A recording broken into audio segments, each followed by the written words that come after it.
Hey there, my name is Scott Engler. I'm a published author and specialist in contemporary job search strategies and career development. So today's question comes from Nandita, and it's a great question. So it's, Scott, how do I move up within the company I'm at efficiently and effectively when not many other people are getting a promotion or moving up? So this is a great question that doesn't really get asked too much, but it's extremely important because last year the number one reason that people actually left their jobs was because there was no advancement within their company.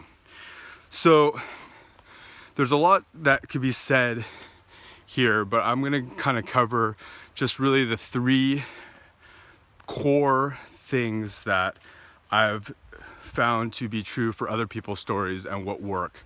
So luckily in her case, and it's always contextual, I like that she was honest with her boss from the start. You know, it's good to be, there's a difference between being assertive and proactive and knowing what you want and just being just really, I guess, aggressive and like I was saying, causing your boss to think that you're really not putting your all into your current position. So that's not the case for her. She knows that actually at the role she's at, it is a stepping stone. So I think one thing that she's done that's really powerful is she's planted the seed early on. You know, she's been very clear about what her intentions are.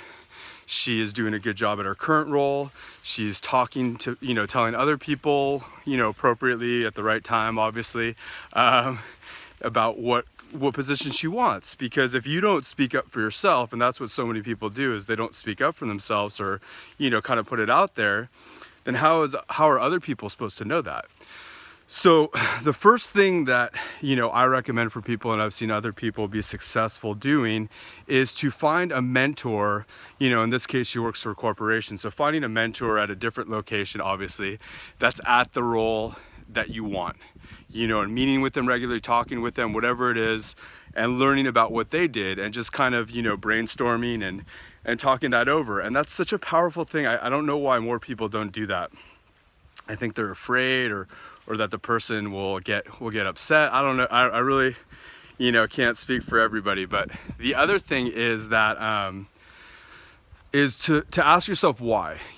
So are you trying to move up within the company just for the prestige of it, or is it because you're good at it, you're passionate about it? Look at it from obviously, like, you're doing a disservice to yourself and the company if you're just trying to move up because it sounds good. It's like, is that a role that you'd be great at, and why? Look at your past history, look at what you enjoy doing. So start thinking in those terms and start taking notes. And the third thing is to start seeing how the skills you're developing and things you're doing at your current role transition into the role you want to be at. And I'm telling you, few to no people do this kind of stuff.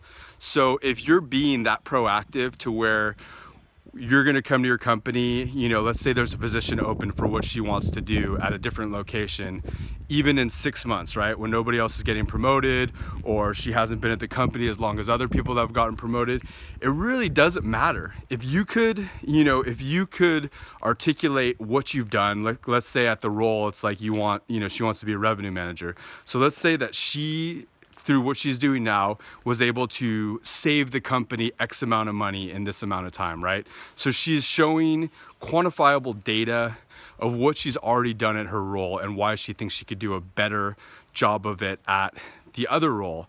That is really, really powerful stuff. So it's up to the person to really be assertive in this way. But if you could tell your boss or the other boss, one of the biggest things when you hire people is you don't know how they'll fit in with the culture and you don't know how they will do at the role.